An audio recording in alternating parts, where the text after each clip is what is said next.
பிரபல நடிகை அனுபமா பரமேஸ்வரன் தன்னோட கடந்த கால காதல் உறவில் தான் எதிர்கொண்ட நார்சிசிஸ்டிக் அபியூஸ் எனப்படும் உணர்வு ரீதியான சுரண்டல் மற்றும் மன உளைச்சல்கள் குறித்து அண்மையில் பங்கு பெற்ற நேர்காணல் ஒன்றில் வெளிப்படையாக பேசியிருந்தாங்க.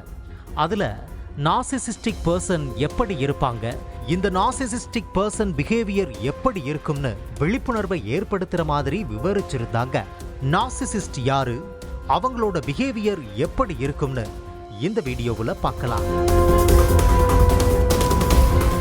நார்சிசிஸ்ட்ங்கிறவங்க தன்னை மட்டுமே உயர்வா நினைச்சுக்கிட்டு மற்றவங்களோட உணர்வுகளை மதிக்காம தங்களோட சுயநலத்திற்காக துணையை முழுமையாக கட்டுப்படுத்த நினைக்கிற தீவிர மனப்போக்கு இருக்கிறவங்களா இருப்பாங்களாம். அதாவது ரெட் பிளாக்ஸ் பர்சன்.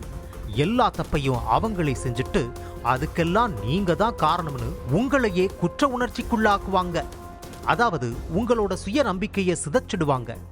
உறவின் ஆரம்பத்திலேயே மிக தீவிரமான காதலை பொழிந்து சீக்கிரமா கல்யாணம் செஞ்சுக்க இல்லைன்னா அடுத்த கட்டத்திற்கு உங்களை அவசரப்படுத்துவாங்க.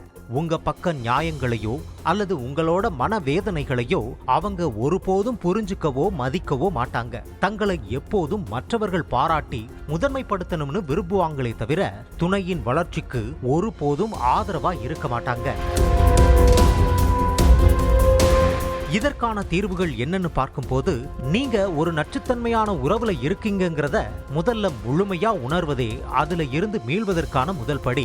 நார்சிசிஸ்ட் நபர்களிடம் பேசி புரிய வைக்க முடியாதுங்கிறதால அவர்களோட தொடர்பை முழுமையா துண்டிக்கிறது மட்டுமே உங்களை முழுமையா பாதுகாக்கும். மீண்டும் அவங்களோட உணர்ச்சி வசப்பட்ட பேச்சுகளில் இல்லைனா சூழ்ச்சிகளில் சிக்காம இருக்க உங்களுக்கான எல்லைகளை நீங்களே வகுத்துக்கணும். நீங்க இழந்த சுயமரியாதை மற்றும் ஆரோக்கியத்தை மீட்டெடுக்க போதுமான கால அவகாசத்தை எடுத்துக்கோங்க. தீவிரமான மன உளைச்சல் இல்லைனா பதற்ற நோய் இருந்தா தகுதியான ஒரு மனநல ஆலோசகரை அணுகி முறையான கவுன்சிலிங் பெற்றுக்கிறது சிறந்த தீர்வு.